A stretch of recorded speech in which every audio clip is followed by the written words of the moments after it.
Bom, pessoal, vamos lá então, finalizando esse nosso exercício de interpretação de texto, tá? Eu vou dar uma orientação para vocês, vou começar a fazer a interpretação do texto e depois você vai pausar o seu vídeo, vai fazer as leituras que eu vou recomendar e repare aqui no canto esquerdo do seu monitor que tem algumas perguntas que eu pré-selecionei, que são perguntas que você tem que aprender a fazer, tá? Naquela aula de quase 1 hora, que eu falei que é importante a gente aprender a fazer as perguntas certas para tirar do texto a mensagem original, a mensagem verdadeira que o autor bíblico quer nos comunicar por meio do que ele escreveu, tá? Então eu selecionei algumas perguntas, vou responder as 2 primeiras, talvez até a terceira, e aí eu vou pedir para você pausar o vídeo para você ler a carta de 2 Pedro e buscar as outras respostas para você chegar às conclusões. Depois eu vou, continuando o vídeo, eu vou fazer os comentários de correção, tá bom? Então você se recorda que o nosso texto principal, acompanha comigo aqui, ó. Nós começamos esse estudo nos propondo a entender o versículo 15 e 16. O versículo 15 e 16, eu já fiz a interpretação errada deles, tá? E agora como que eu faço a interpretação correta? Então, a primeira coisa que eu tenho que fazer, tá? E você vai fazer isso depois sozinho quando o vídeo estiver pausado, é você ler o capítulo inteiro, tá? Você ler o capítulo inteiro para tentar achar o contexto imediato onde esses 2 versículos estão inseridos, tá? Agora, existem algumas perguntas que elas são importantes de serem feitas porque elas nos ajudam a compreender melhor o texto e nos ajudam a evitar erros de interpretação que podem nos levar a cometer erros grosseiros assim de entendimento e depois de atitudes na vida, tá? Qual que é, se você olhar aqui a primeira pergunta, ó, que eu coloquei aqui no canto esquerdo, qual que é a pergunta que eu proponho que você sempre faça? É essa aí, ó. Qual o assunto da carta?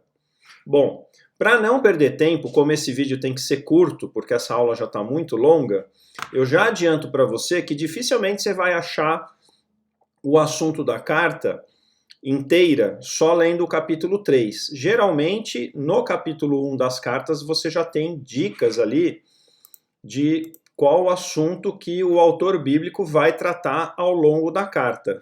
Então, estou voltando aqui para 2 Pedro capítulo 1, eu estou usando a Bíblia online na versão NVI, tá? Você faça isso na sua Bíblia e só acompanha comigo aqui na NVI agora. Qual o assunto da carta? Eu tenho que começar a ler para ver se ele dá alguma indicação do que ele vai discorrer ao longo da carta. Então vamos lá. Simão Pedro, servo e apóstolo de Jesus Cristo, àqueles que, mediante a justiça de nosso Deus e Salvador Jesus, receberam conosco uma fé igualmente valiosa. Ele está se apresentando e falando para quem ele está escrevendo. Está falando para os eleitos. E está saudando, ó, graça e paz lhes sejam multiplicadas pelo conhecimento de Deus e de Jesus, o nosso Senhor. Seu divino poder nos deu todas as coisas de que necessitamos para a vida e para a piedade, por meio do pleno conhecimento daquele que nos chamou para a sua própria glória e virtude. Vamos tentar analisar um pouquinho aqui, então, o que ele está falando no começo. Ele fala, graça e paz lhes sejam multiplicadas, que a paz de Deus e a graça venha sobre vocês de maneira abundante. Como que Deus vai fazer isso? Ele começa a explicar, ó, pelo pleno conhecimento de Deus e de Jesus, o nosso Senhor. Está usando aqui a palavrinha que eu chamei a atenção de vocês na aula teórica, ó, conhecimento, tá? Ele está nessa carta, nesse contexto, ele está começando a afirmar que a graça e a paz que Deus vai nos dar, ela virá por meio do pleno conhecimento de Deus e de Jesus, o nosso Senhor. Vamos ver se ele fala mais alguma coisa. Seu divino poder, ou seja, o poder de Deus, nos deu todas as coisas de que necessitamos para a vida e para a piedade, tá? Como que Deus nos deu todas as coisas para o seu divino poder? Quer dizer, por meio do seu divino poder e para que a gente tenha a vida piedosa. Repetiu aqui, ó, por meio do pleno conhecimento daquele que nos chamou para a sua própria glória e virtude. Repara, irmãos, ó a repetição aqui, ó, sempre importante você estar atento ao que a Bíblia repete. Se repetiu é porque é muito importante.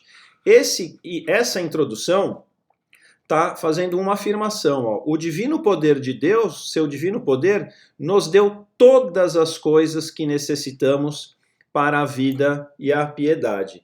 Se você tentar adivinhar o que são todas as coisas, você vai começar a pensar assim: ah, me deu a igreja, me deu a comunhão, me deu a oração, me deu os dons para eu exercitar os meus serviços a Deus. Nesse texto, essas coisas não estão sendo citadas. O que está sendo citada é o pleno conhecimento. Por meio do pleno conhecimento de Deus, não é um conhecimento parcial e nem superficial, é o pleno conhecimento. Nós teremos poder para viver a vida de piedade. Por intermédio destas, ele nos deu as suas grandiosas e preciosas promessas, para que por elas, por causa das promessas que Deus nos deu, vocês se tornassem participantes da natureza divina e fugissem da corrupção que há no mundo causada pela cobiça. Olha o que ele está falando. Por meio do pleno conhecimento, nós devemos nos tornar participantes da natureza divina e, por causa desse pleno conhecimento, fugir da corrupção que há no mundo, causado pela cobiça. E aí eu vou ler só o último aqui, os três últimos, para a gente já ir para a resposta ali. Ó. Por isso mesmo, empenhem-se para acrescentar à sua fé, essa fé que você já manifestou, essa fé salvífica, que você já manifestou, confessando que você é um pecador e que só por meio de nosso Senhor Jesus Cristo você tenha o perdão de pecados e a sua salvação. Essa fé primária, essa fé primeira, você precisa se empenhar para acrescentar a essa fé a virtude. E a virtude, o conhecimento. É a terceira vez que está falando de conhecimento. Ao conhecimento, o domínio próprio, ao domínio próprio, a perseverança a piedade, deixa eu voltar aqui agora. A piedade, onde é que está? Aqui, ó, a piedade, a fraternidade ao amor. Nesse trechinho dos versículos 5, 6 e 7 tem um caminho. Como é que começa esse caminho? Começa na fé, a fé que todo que já nasceu de novo tem que acrescentar a virtude. Como é que você vai fazer isso? Da virtude, você vai aumentar o seu conhecimento. Do conhecimento, você vai passar a ter domínio próprio e assim por diante, tá bom? Então, olha, conhecimento pleno, ele está repetindo 2 vezes e mais uma vez aqui 3 vezes a palavra conhecimento, tá? Então, o que o texto está afirmando? O texto está afirmando que Deus, pelo seu divino poder, já nos deu condições de, adquirindo pleno conhecimento dele, por meio das coisas que nos foram reveladas, nós podermos viver uma vida de piedade. Olha aqui, ó, a vida de piedade, por meio do pleno conhecimento de Deus, tá bom? Então, respondendo essa primeira pergunta aqui, ó, se você tiver dúvidas, você vai pegar a minha resposta, vai ler a carta inteira e depois vai tentar chegar à mesma conclusão que eu, tá bom? Qual o assunto da carta? Eu considero que, para resumir numa palavra, tá? tomando frases como essa, ó, empenhe-se para acrescentar, tá vendo? Ó, empenhe-se para ir acrescentando. E ele descreve um processo aqui que uma coisa vai levando a outra, tá? Então, a palavra que eu escolhi aqui para resumir, para definir o que o apóstolo Pedro está querendo produzir para nós é amadurecimento, tá bom? Amadurecimento. Quando ele escreveu capítulo 1, versículo 13 e 14, eu já procurei e cheguei aqui no versículo 13 e 14, ele dá uma dica, ó. Considere importante enquanto estiver no tabernáculo deste corpo. O que significa estar no tabernáculo desse corpo? Ele está usando uma ilustração aqui, ó, como se o corpo dele fosse um tabernáculo. O que é tabernáculo? Lembra do tabernáculo do Antigo Testamento? Então, o tabernáculo é uma tenda, tá? E a palavra tabernáculo, muitas vezes ela é usada, aqui no Novo Testamento, está sendo usada por Pedro, já foi também usada por Paulo, para fazer uma ilustração desse nosso corpo que é mortal e que nós habitamos nesse corpo que é provisório, assim como as tendas eram provisórias, eram moradias provisórias. Então ele está falando, enquanto eu estiver nesse corpo provisório, nesse tabernáculo, eu quero despertar a memória de vocês, porque sei que em breve deixarei esse tabernáculo, como o nosso Senhor Jesus Cristo já me revelou. Então, ele está falando aqui no versículo 13 e 14 que ele vai morrer em breve.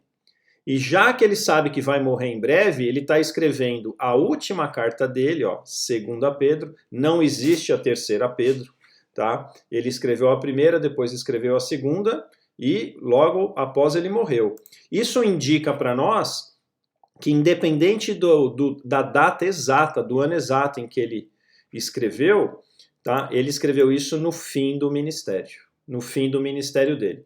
Por que isso é importante eu saber? Tá? Porque isso vai falar, olha, de todas as coisas que ele queria escrever, sabendo que ele estava preso, que ele ia morrer em breve, tá? Ele resolveu escrever sobre o que ele achava de mais importante, tá? E isso vai te fazer ter algumas conclusões. Deixa eu ver aqui. O texto, terceira pergunta, pessoal. O texto está contido em que aliança? Mosaico ou nova aliança? Bom, aqui eu acho que vocês talvez não tenham muita base para responder ainda, mas quem já fez aula comigo sabe, a aliança mosaica, a aliança que prevaleceu até a crucificação do nosso Senhor Jesus Cristo, ela foi dada lá atrás no Antigo Testamento, por meio de Moisés.